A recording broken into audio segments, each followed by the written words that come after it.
drop it like you're sandbagging.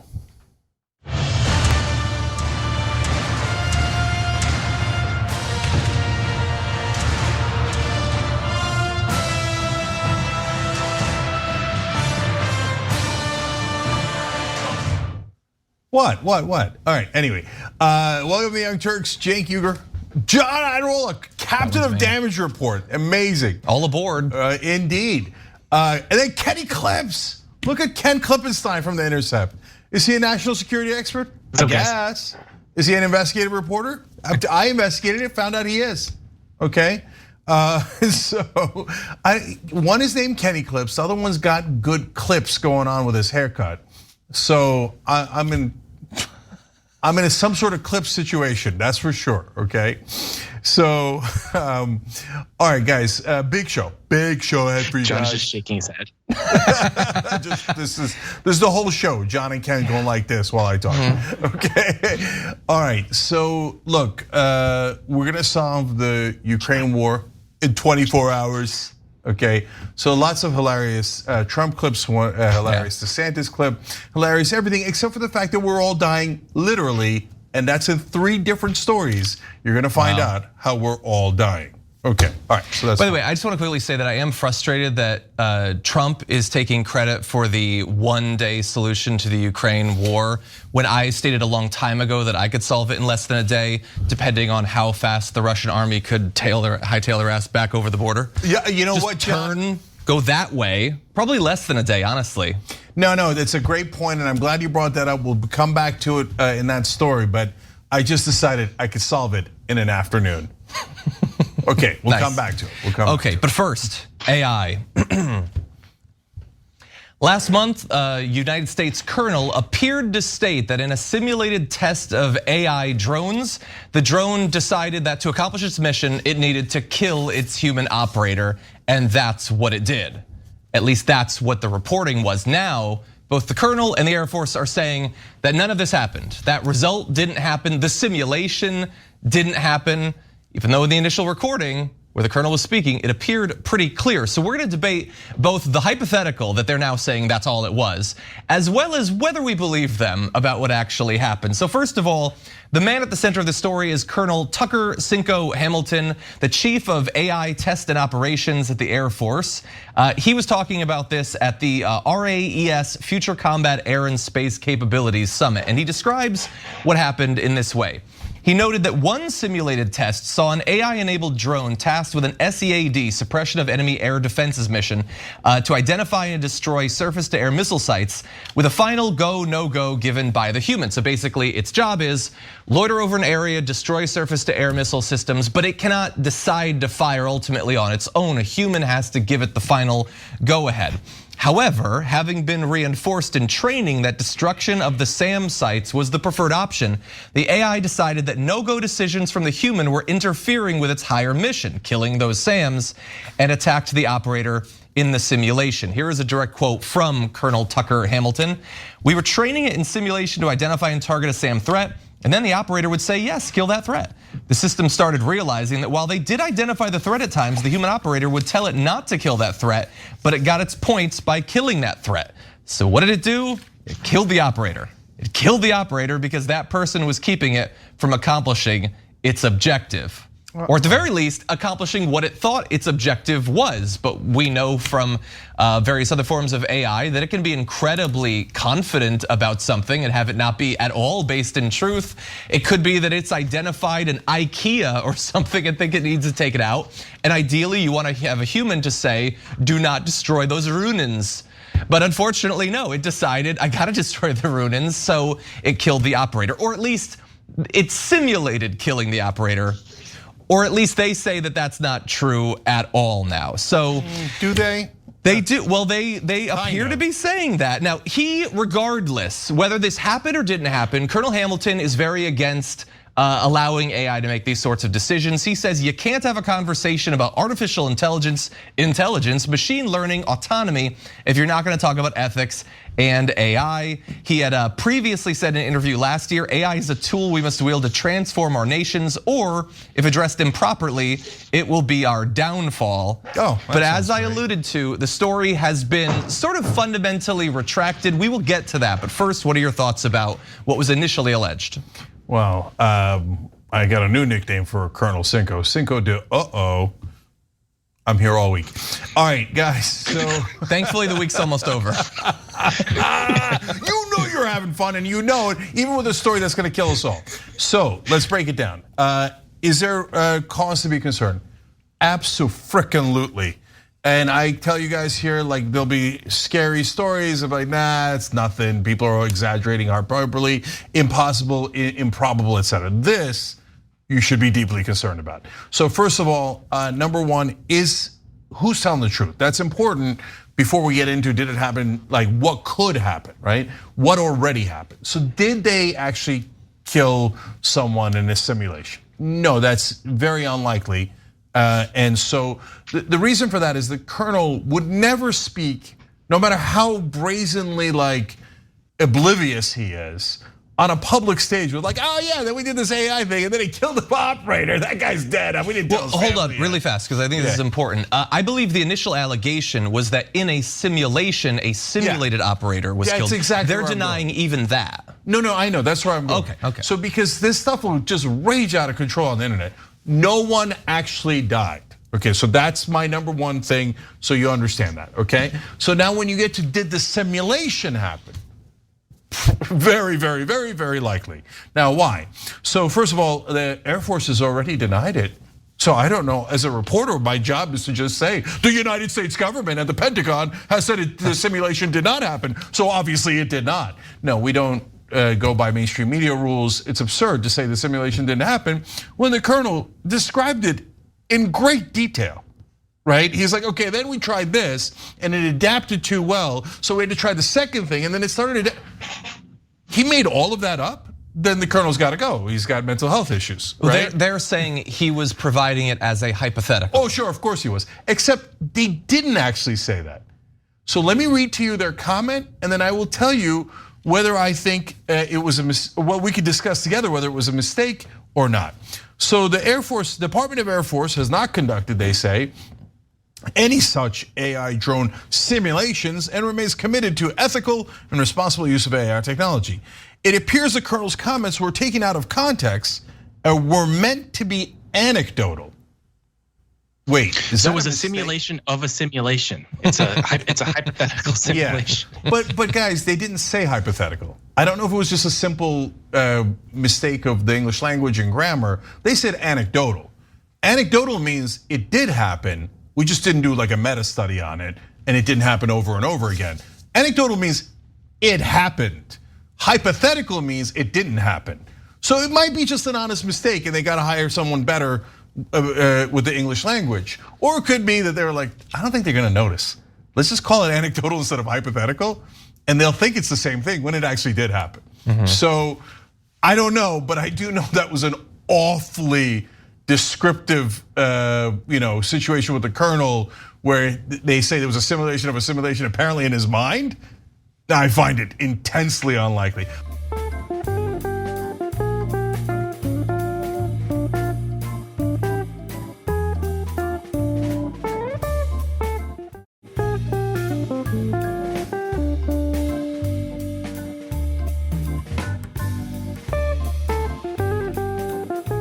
Okay, but good news, we have a national security expert. We're gonna come back to how this is gonna kill us all in a second. But first, Ken, what's your take on whether this simulation happened or not? I'm reminded of that line in Alien where the android says, I respect its purity, it is unclouded by delusions of morality. That's what I think of when I see AI. And I think that's really something that we should be having a debate about right now, because the whole point of this entire discussion, it's a big question, to what extent are we gonna farm out human decisions to not just move ordnance and things around, but actually destroy things and kill people. To what extent are we going to farm that out to these AI processes? And I looked through the budget documents released by the DoD about a month or two ago, and they are just making it rain with regards to these AI programs. Every service branch in the military is trying to find out how to incorporate into its processes and weapon systems the breakthroughs that we're all seeing in the form of a chatbot and things like that are relatively innocuous. They're spending huge sums of money figuring out how to apply that to weapons of war. Yeah, 100%. And it just seems so ridiculous. Like that, no simulation like that happened. We wouldn't do anything like that. The guy who was speaking, Colonel Tucker Hamilton, is the chief of AI test and operations. What's he doing all day long? Is he using Midjourney to generate cool new logos? Is he using ChatGPT to figure out a new morning cardio routine? Like, what exactly are they doing? We know that in 2020, an AI-operated F-16 beat a human adversary in 5 simulated dogfights that DARPA put together. Late last year, they actually flew an F-16 with an AI pilot. They said they wanted a new autonomous aircraft by the end of 2023. But don't worry, they're apparently not running any simulations. They're just going full speed ahead with real world tests. Yeah, come on, that seems ridiculous. This was literally this was in the movie with Tom Cruise, the new Top Gun, and they consulted with the DoD to create this. Like, this isn't science fiction. This is happening right now, and often under classified auspices. Referring back to those budget documents that I was describing before, the reason I'm looking through these, really voluminous and frankly sort of boring reports is because these are some of the only ways we can find out what some of these classified programs even are. Yeah. And when you do find them, you can find some inkling, some detail, but they don't go into very much specifics about it. The only reason we have these documents is because the Congress is supposed to have the power of the purse, be able to decide how they allocate your tax dollars. And so they have to tell Congress to some extent what it is that they're working on. So some details will tumble out. But what I'm afraid is the case is we just don't know the vast majority. I mean, we only see the tip of the iceberg in regard to what exactly they're spending all these resources on to try to actualize AI in the warfighting domain. Okay, so now let's move to how it might kill us all. So, and there's a bridge here because John's right. So the AI beat our best pilots 5 times, right? So they definitely tested it, and that wasn't even, they're not denying that they did that. They're admitting they did that. So you're telling me there wasn't a simulation outside of that? That doesn't make any sense at all. And here's again what you won't hear in the rest of the media. You might hear like right-wingers make wild charges based on nothing, et cetera. But in mainstream media, they generally will never ever tell you that the Pentagon is lying, when giant percentage of the time the Pentagon is lying. Okay, and by the way, a lot of times they should lie to you. They shouldn't be like, oh, here's our battle positions. Oh, and here's what we tested. And here, China and Russia find out what we did, right? So I get why they lie. But when the media pretends they don't lie, it's weird and they lose credibility. So in this case, there's no question that they've done all these tests. Now, guys, if the AI is already better than any pilot in the world, what do you think other countries are going to do? They're going to develop that AI. Okay, whether we do it or not, like a lot of times America reacts like we're the only country in the world.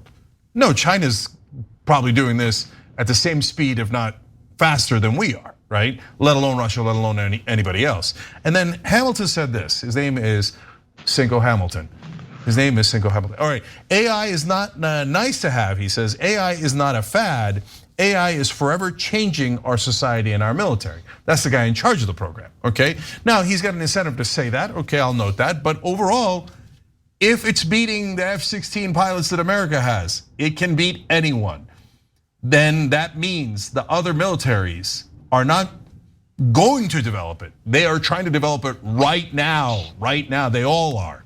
Because that would be a massive military advantage, massive.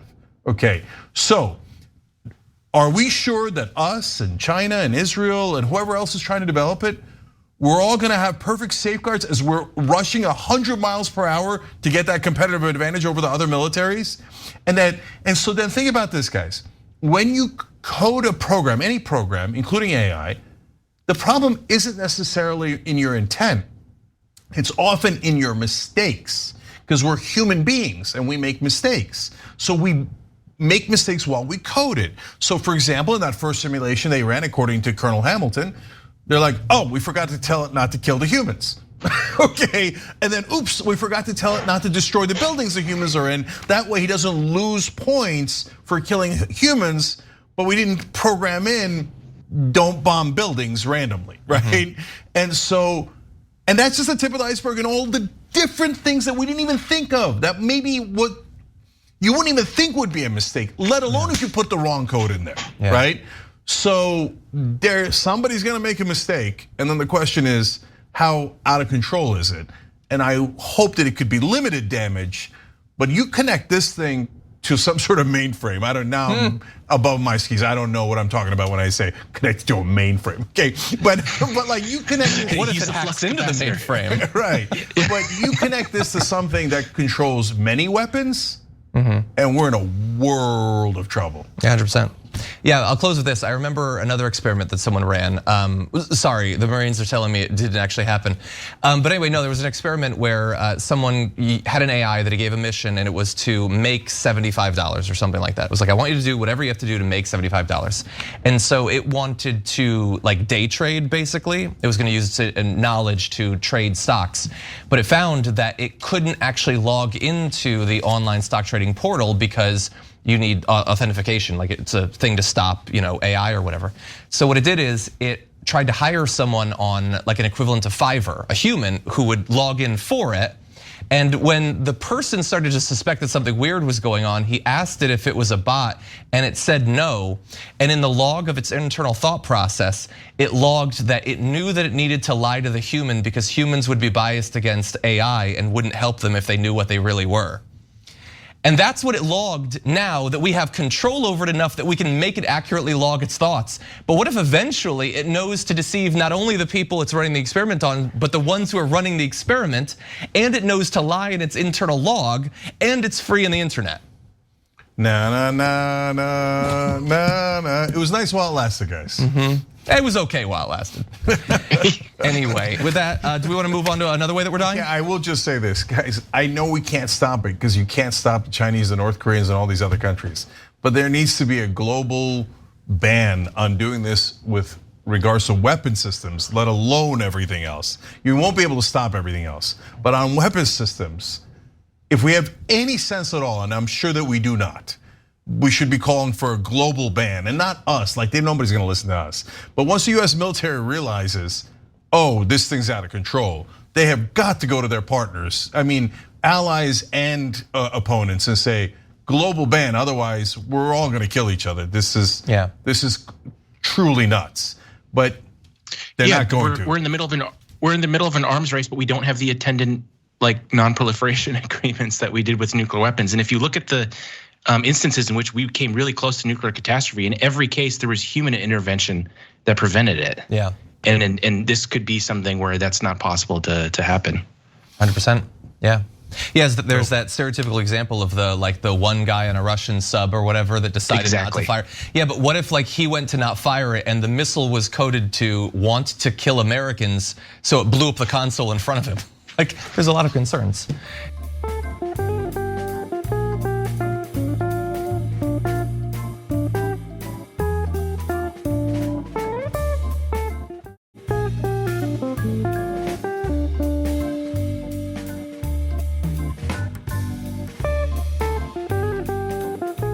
Anyway, with that said, let's talk about something else scary, okay? I wanna mix up the ways that you all get scared today. A new paper has revealed how big chem corporations for literally decades have been hiding just how toxic the class of substances known as forever chemicals actually are. The paper, which is available online, is called The Devil They Knew: Chemical Documents Analysis of Industry Influence on PFAS Science. So basically it's looking into different sorts of chemicals that there's 12,000 of them, some far more common than others, and many of them used in products that you might interact with on a daily basis. Once they get into your system, they can theoretically stay there for the rest of your life and wreak havoc. And apparently they knew about it for a really long time, even though many of us are only learning about it in recent years. So here's some of the information that they combed through to come to their conclusions. They found documents like a DuPont internal memo from 1970 stating that PFOA-CA used to make Teflon is, quote, highly toxic when inhaled and moderately toxic when injected. So what we did was we went ahead and used it for food prep for decades. About a half a century, that's cool. In 1979, DuPont had a report that described a range of highly toxic effects from testing PFAS on animals, including 2 beagles who died after being administered a single 450 milligram dose of ammonium perfluorooctanoate. I probably butchered that. And rats that suffered large livers and eye ulcers. So you have stuff that's just related to products that eventually people will use, direct animal testing, and then you also have some really scary real world stuff. So in 1980, they had a document that showed that 3M and DuPont learned that 2 out of 8 pregnant employees who worked making C8 had babies with birth defects, but then lied the following year in a memo declaring that, quote, we know of no evidence of birth defects caused by C8. And you know what else they did? Apparently, they moved the other female employees out of the area, wouldn't tell them why, and when they were asked about birth defects, they lied to the women too.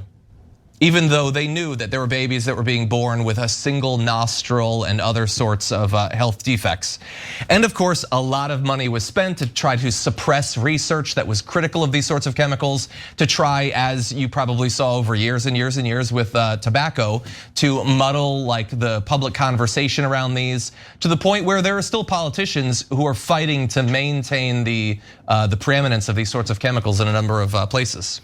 So 2 important points here. First is, earlier in the show, we were talking about how AI can get out of control and not listen to us anymore, especially if we weren't careful in how we coded it, and especially in regards to weapon systems, and it might even kill us.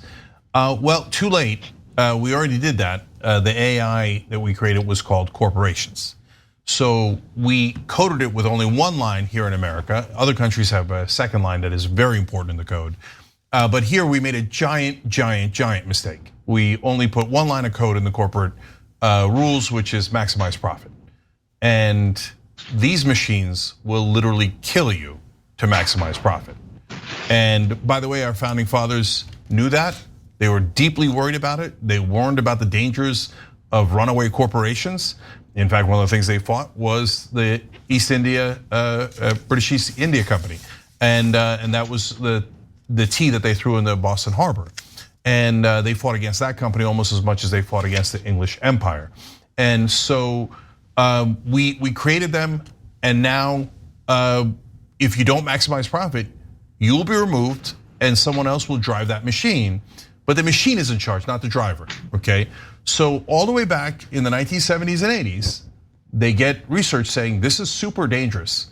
And these are permanent chemicals. And this could do massive damage to the human race. They go, yeah, but there is no 2nd line of code. I must maximize profit. Go with it. They should, look, sure, you should sue these giant companies. These companies are enormous. You should sue them out of existence for what they did. They won't, okay? The government will regulate a tiny bit. They're beginning around the edges, but the government's already captured by corporations. That's what campaign contributions are. They simply bribe all of our politicians, so they already own the government. So there will be barely any realistic regulation here to stop this or any of the other runaway abuse. But that gets to the largest point, which is even if you fix this and you fix the Teflon and a couple of these chemicals, they're just gonna find a different way to maximize profit that endangers your life. For example, the health insurance companies kill about 45 to 70,000 people every year because they don't have health insurance. And they're like, we didn't make enough profit off of you, so we're gonna let you die. That number in every other developed nation is 0. No one dies in other countries because they don't have insurance. But in this country, our corporations kill tens of thousands of us to maximize profit. So this is happening everywhere. Now, the second point is related to God knows what else this has created. And I wanna talk about that in a second, but Ken, go ahead. Yeah, in this case, I think one thing that's really extraordinary about the United States is the extent to which it's just off the spectrum in regards to its regulatory apparatus for chemicals like these. So in the EU, for example, hardly a regulatory paradise. They have a general presumption of you have to demonstrate that X chemical or X product is safe for humans before we introduce it. In the U.S., generally speaking, the regulatory regime is once you can introduce the product whenever you want, and then later if we find out that it's carcinogenic or whatever, then we'll consider removing it from the market. And again, this is under like currently existing European country legislation, so it's like not. It's not any sort of utopia to describe ways in which we could mitigate these kind of risks to human health and well-being. 100%. Really fast. So, I'm so glad that the researchers were able to unveil this. I'm glad that, by the way, over the past few years, there have been some politicians who've been really focusing on these forever chemicals, and like credit to like John Oliver a couple of years ago who did a full episode on these. All very helpful. But you combine this with like, the amount of plastics that have been pumped out in every possible form, the food industry deregulation that's allowed like sugar to be added into basically every food product or whatever. Like the way that these corporations have gained control of our government and are effectively operating with no regulation whatsoever. Can you imagine if conservatives were as mad about that as they are about rainbow t-shirts in Target? Ding, ding, ding, ding, ding. There's this honest, justified rage against the powerful that the powerful take and package and throw it like the LGBTQ community or whatever. Because they know that impulse is there, and so it has to be diverted. And they have an entire media infrastructure designed to do that diversion. John, it's exactly what I was going to say about this story and what I've been saying now for a while, which is, look, so let me tell you about the second line of code and I'll connect it back to this. Other countries put a second line of code into their companies, which by the way, again, the founding fathers, Jefferson, Madison said we must do. Madison called corporations a necessary evil, but an evil nonetheless, okay? And the second line you're supposed to put is, you must also care for not just the shareholders, but the stakeholders, including your employees, the community, et cetera, and have safeguards that are enforced by law. So if you don't do that, you're going to go to prison, okay? We didn't put that line of code in. So now it's a total runaway train. So for example, Rick Scott's former company, he's now a senator from Florida, of course a Republican, did the largest Medicare fraud in American history, literally. I mean, they robbed your grandparents. They're like the disgusting, evil fraud that they did, largest ever, right? And the government concluded that the company was guilty, but the guy who ran it, Rick Scott, was not guilty. They didn't even try him, not that he was innocent. They're like, no, it is this evil corporation, and now you have been punished, some portion of your profits. Okay, now we move forward. No, somebody did that. Rick Scott and the other executives made a decision. Yeah, we're gonna rob your grandmother, we're gonna rob your grandfather, we're gonna rob your taxes, and we're gonna put it in our goddamn pockets, and he got paid $300 million for that. Okay, but no, since our government is run by corporations, they're like, the corporation is guilty, wink. We will take us only a certain percentage of its profits that they already made from this scam, wink. But none of the executives are guilty at all, right? And so now, meanwhile, corporations are also doing other things like lowering your wages, taking more and more of your economic dignity, destroying small businesses, et cetera, right? And what do the Republicans do? Since they work for the corporate world, they are its servants. The Republican Party its entire purpose is to serve corporate greed and the wealthy. So they come in and they go, well, first of all, Rick Scott, that criminal, oh, come on in, brother, come on in right away. And let them like get into the judges, et cetera. But they know people are angry, so they go, the companies are woke. You're not angry at the company for lowering your wages, getting you killed, putting this dangerous chemicals in your family's food. No, you're angry at them because one of the M&Ms isn't sexy enough anymore. That's literal. I mean, you have to be a lunatic to believe that that is the problem with corporate America. But you have to be crazy because it's still pretty sexy. I mean, it is not bad. It is insanity. And the right wing is like, oh yeah, that's the problem. The problem with the corporations isn't the poison. No, poison's fine. Okay, what it is gay people. They like gay people too much. They like black people too much. They're too woke. No, you idiots, they're squeezing the life out of us. And by the way, did you guys remember when the Silicon Valley Bank crashes, and I'm thinking, here's an opportunity to talk about the lack of financial oversight of these banking institutions. The first thing is they had some woke DEI trainings. That must be why there was systemic risk to the financial environment. No, I just couldn't believe it. They're they laughing were- all the way to the bank. They were trying, literally, they were trying to make more money. That's why they took more risk. You think that they were gonna take the money and be like, how do we help black people with this? No, they were just trying to make a bigger buck. All right, finally.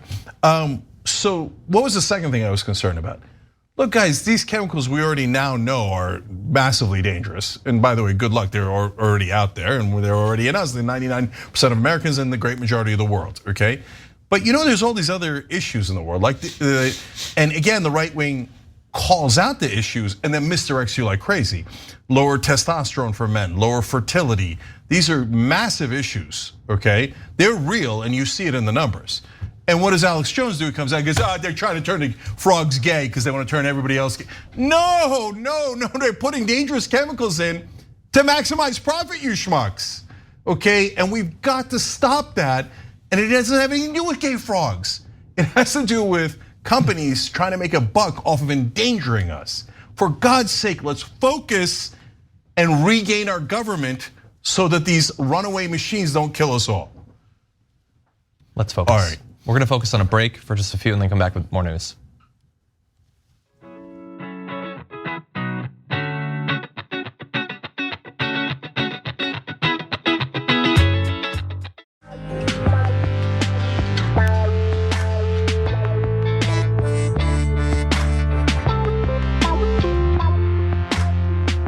All right, back on TYT, Cenk, John, Ken with you guys. Also, Ernest Saloni Jr. And Muncanelli, they just joined. We appreciate it. Long Beach Dragon, I think, upgraded and then gifted 5 Young Turks memberships, all on YouTube, all through that beautiful join button right underneath the video. Take advantage. I mean, just click away. Well, then you got to sign up, but still, you get it. And if you're not on YouTube, tyt.com/join. Love you for it. You make us stronger. Johnny Ty. Okay, let's jump back into some news. During a town hall with Donald Trump, Sean Hannity brought up the, I think, fairly bombshell reporting from earlier this week that Donald Trump was apparently caught on tape in the middle of 2021, admitting that the documents that he had in his possession at that point were classified, that he couldn't declassify them, that he hadn't declassified them. Really hurts his legal defense. Here's how Donald Trump responded to that question. There's the special counsel that's appointed, and news broke yesterday that there might be a tape recording that, quote, where you acknowledge that you understood that these were classified documents. First of all, do you know who this call may be with? Do you know anything about it? No, I don't know anything about it. All I know is this: everything I did was right. We have the Presidential Records Act, which I abided by 100%. Everything I did was right. Well, no more questions, sir. Let's move on to the next topic. No, there actually, I think, should be some follow-up questions. Unfortunately, that was Sean Hannity, not a journalist, not a serious person. He basically just let Donald Trump rant against Joe Biden, against China in a really weird way. Here's a bit more of that. Biden has 1,850 boxes with a lot of classified stuff that he's not supposed to have. In his case, I have the right to declassify as president. He's got 1,850 boxes that he doesn't want anyone to see. He had 7 or 8 boxes in Chinatown in Washington, D.C., where nobody even speaks English in Chinatown. Chinatown is it's in favor of China. And he has boxes in Chinatown. They took those boxes and they sent them to Boston to his lawyer, so his lawyer could look through them and probably do things that you're not supposed to do. No, this is about election interference.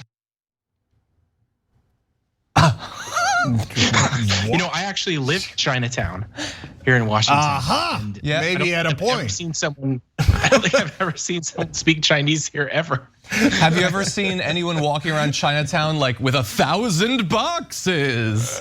He sent those boxes to Boston, what, on 1,000 trains? Does he have any idea how many boxes that would be? That would be aircraft carriers of boxes. It doesn't make any sense whatsoever.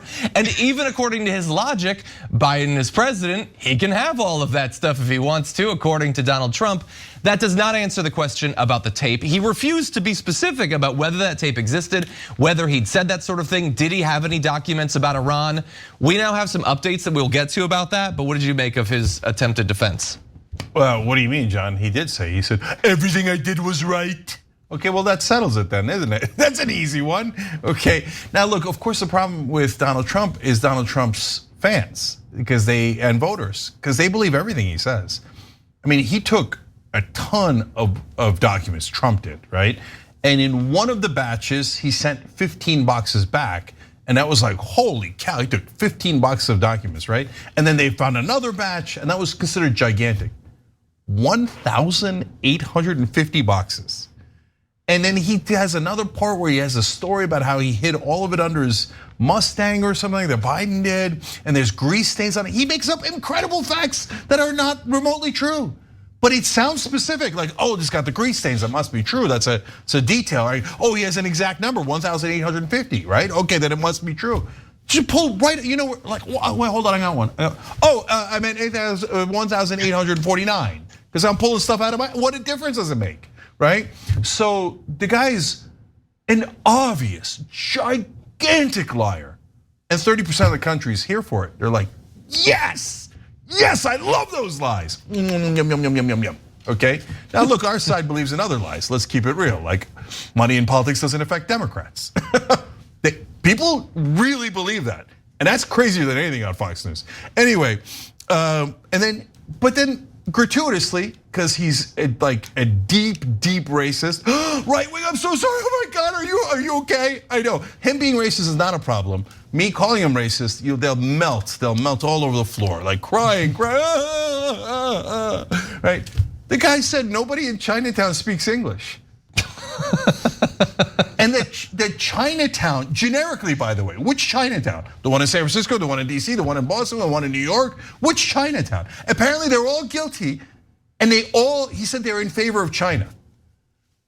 They're American citizens. They're American citizens. Accusing them of being in favor of China is insane. It's deeply, ridiculously racist against Asians. But it's not even noted anymore.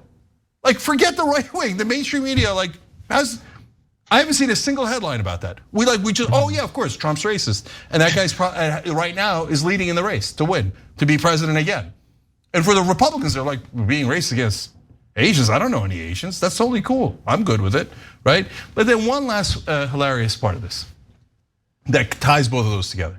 They took him to Chinatown, and they don't speak any English in Chinatown. Nobody speaks English in Chinatown. Good, then they won't be able to read the documents. Problem solved. Yet no one in the audience noticed that. Not one person. All right, Ken.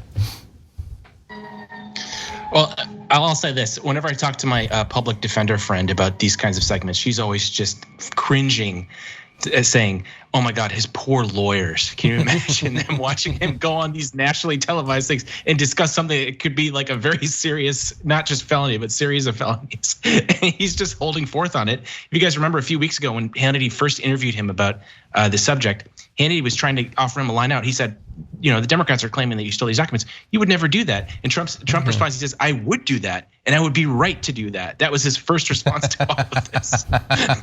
So I don't know what his legal strategy is here. God, it's challenge mode is his legal strategy. I think he's going for points at this point. Okay, let's get to the update though. Donald Trump on that tape that CNN revealed earlier this week apparently talks about these documents that have to do with national security, about Iran, some sort of plan to attack Iran. And so a lot of people have been wondering, so did they get those documents back? Like the ones that he's talking about? Apparently, as far as we know now, they did not, and nobody appears to know where they actually were. Trump's legal team told the DOJ that it was unable to find any such records in his possession. It's unclear whether prosecutors have been able to track down the documents themselves, leaving open the possibility that the material remains at large, or that the famously blustery Trump incorrectly described it on the recording. In his defense, to describe it accurately, you would have needed to read it or be able to read it. So it's possible that he got something wrong about the documents, but they had to do with General Mark Milley, chairman of the Joint Chiefs of Staff, Iran, maps, invasion plans. It seems like the sort of thing that you would not want him to have. And I will remind you, under the Espionage Act, he could not have that when he was no longer president, whether it was classified or declassified. It doesn't matter at all. We do know that in a batch of documents returned in January 2022 that went to the National Archives, there was one document concerning military options for Iran, according to one of the people familiar with the matter, but it remained unclear whether that document was the same one that Trump had mentioned in the recording. We don't know that it was. All that we know from that little factoid is that up until the beginning of last year, he had other incredibly sensitive documents that had to do with national security that he did actually give. And what would have to be in other documents that he would give those ones back, but even then want to hold on to the other ones? So there's 3 layers of this, right? They say, hey, we realize you have a lot of documents, give them back. And he's like, no. And then they're like, no, seriously, give him back, you idiot. And so he gives back $15. He's like, that's all there is. And he makes his schmuck lawyer sign a piece of paper that's gonna get him in a ton of legal trouble, saying there's no more documents. And the government goes, this guy's an idiot and a liar. Of course he's got more documents. They raid Mar-a-Lago and they find tons of other documents, okay? Because Trump is a pathological liar. And so, and potentially dangerous. They get all those documents, and now they've discovered there are other documents he still hasn't given over. That was in a previous story that they leaked, and if this might be or might not be one of those ones that he still hasn't given back. Remember, this one wasn't at Mar-a-Lago. He was having this conversation in Bedminster in New Jersey. So I don't know where else he stuffed the documents, and why would you want documents about our plans on invasion of Iran? Well, those would be pretty valuable, right? That would be among the most valuable plans that we had, top secret plans on how to attack another country. My God, that country would pay a lot of money to get their hands on that. But Donald Trump caring about money, we all talk about it like, oh no, that's a bridge too far. Like that's the appearance I have from corporate media, like both mainstream media and right-wing like media. They don't even talk about it like, oh no. Like as if he has boundaries. He doesn't have any boundaries. Go ahead, Ken. His relationship with the Saudis. Do you think they'd be interested in this? I mean, an actual business relationship that he's getting money from the Live Golf Tournament, owned not just by the Saudis, but by the Saudi government, the public investment fund, their sovereign wealth fund. Do you think they'd be interested in war plans with regard to their worst enemy in the region? Yeah, I think probably so. So there's all kinds of red flags around here that, and the Saudi point, that's another thing they don't like to talk about in media here in Washington, because they're financing so many of these think tanks and they're throwing so much money around that it's another, like, I think, aspect to, they will talk about Russia, because it's obviously, a terrible authoritarian regime that happens to be an enemy of ours, but they won't talk about the putative allies that do things that go against our interests all the time. Yeah, 100%. By the way, great point about the Live Golf Tournament. Saudis directly putting a giant amount of cash in Donald Trump's pocket. Not only that, his son-in-law got a $2 billion deal from the Saudis. Right after the Saudi government themselves raised interest. Their own bureaucrats said this is a crazy investment. Why are we doing this? This is not likely to yield returns. And so the answer to that question is we're probably doing it as a favor. I mean, it's just extraordinary. Look, okay, we've given you all the facts. My opinion is that I would be shocked if he didn't try to sell those documents. Shocked. Why the hell else take them? Okay. Your best answer is, oh, he's such a moron. He just wanted to show off to his golfing buddies. If that makes you feel better, okay. Okay, all right. It's a funny way to spin that. And in any event, we do have to take our second break of the hour. We got other news, so don't go anywhere. We'll be right back.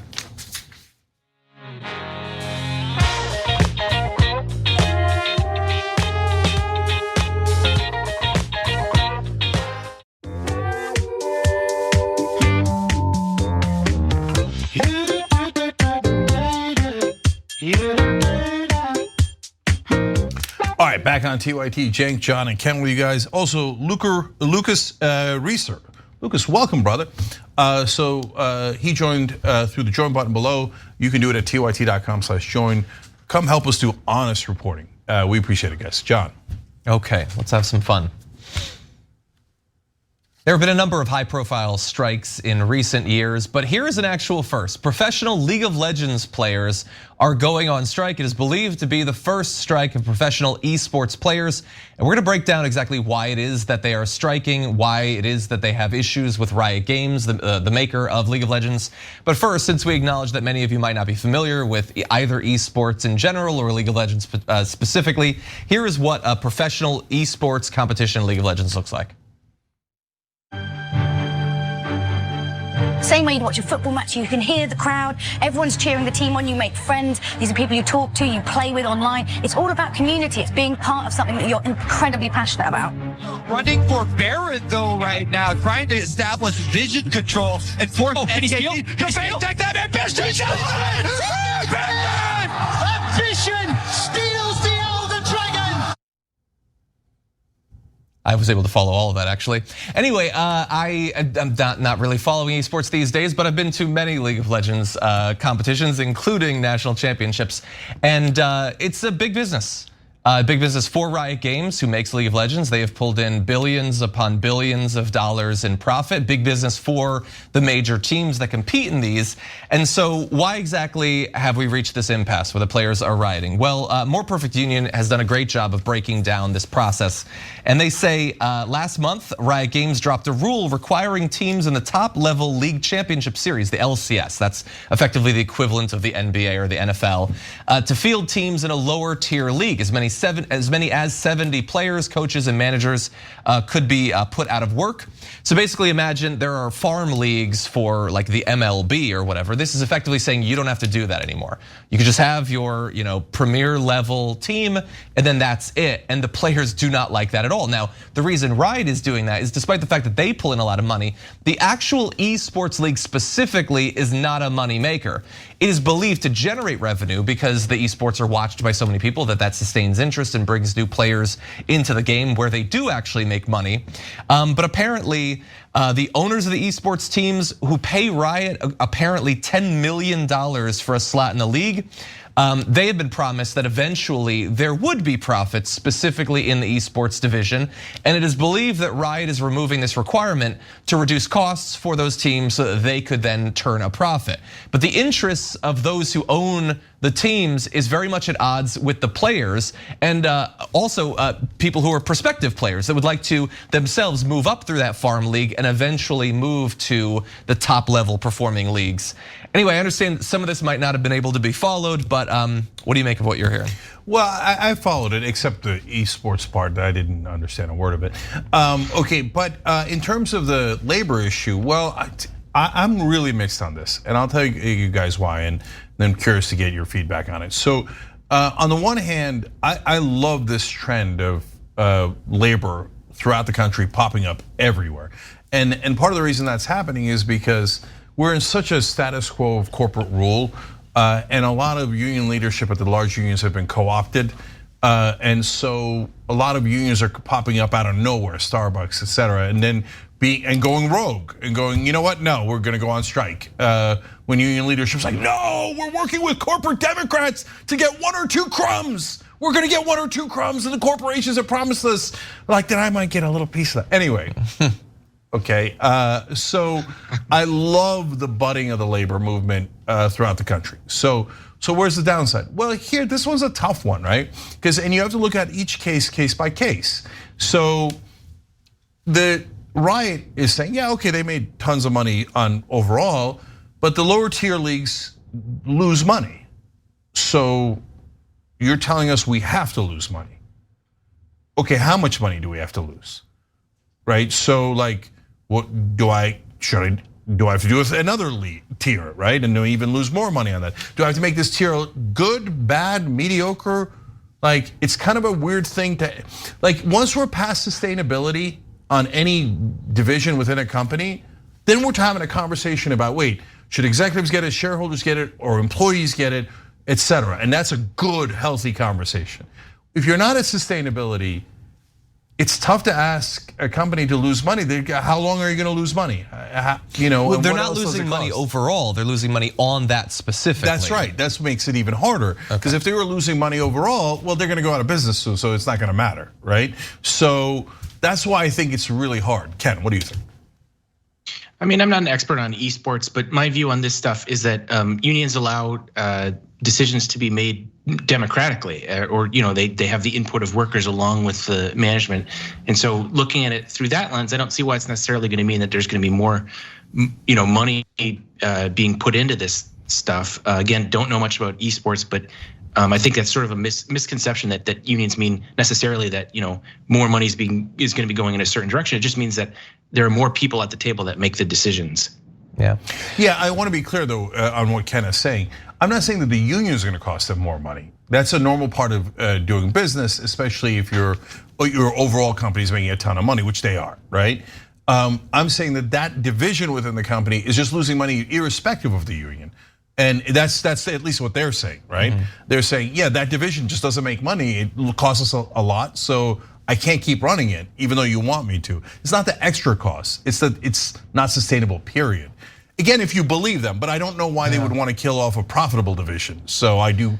Hence, they have credibility on that. So, John, what do you think? Look, I think it's complicated. It's been a bit since I was actively playing or following the esports for League of Legends, but I do know that when I did, it was a major driver of interest in the game. And people do spend a lot of money to play the game, partially because they're so inspired to by the esports that they're watching.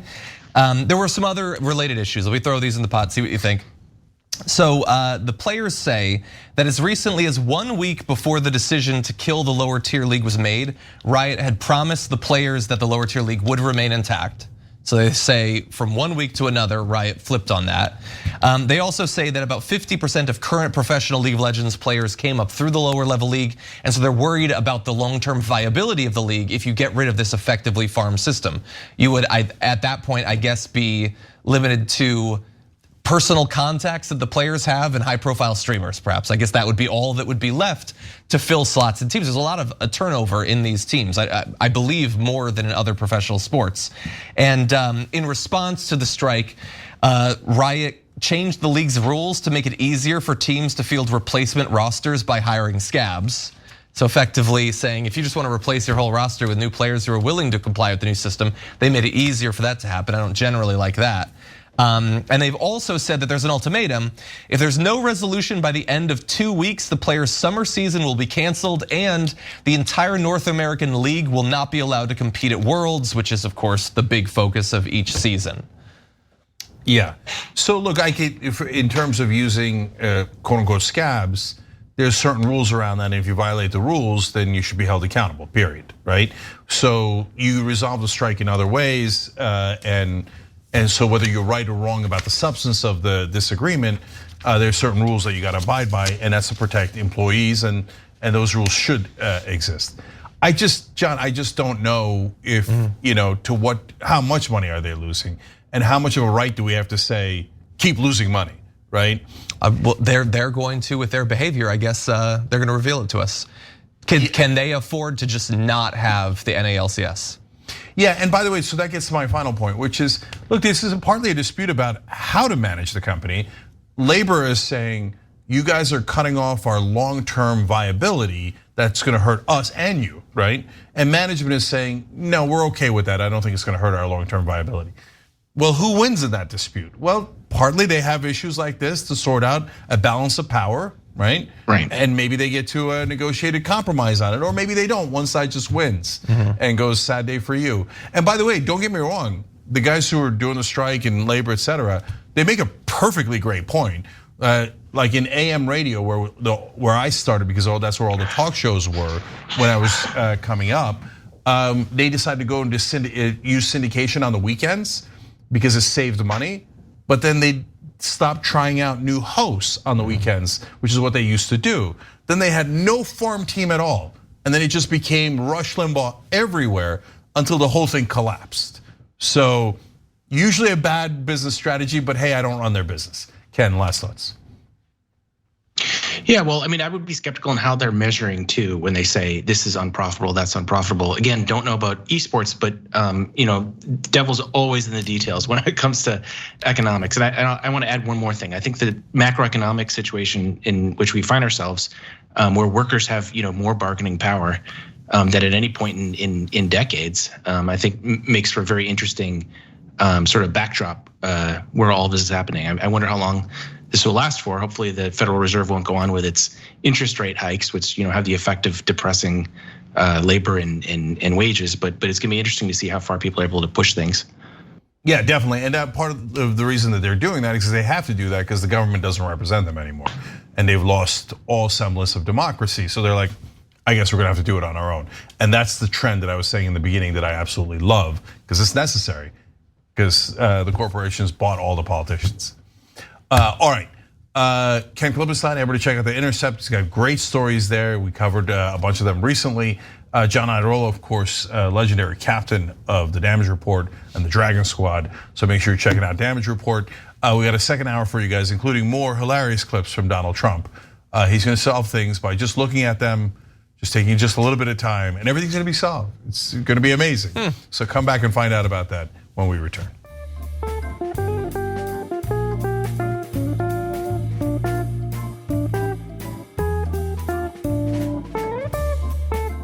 Thanks for listening to the full episode of The Young Turks. Support our work, listen ad-free, access members-only bonus content, and more by subscribing to Apple Podcasts at apple.co/TYT.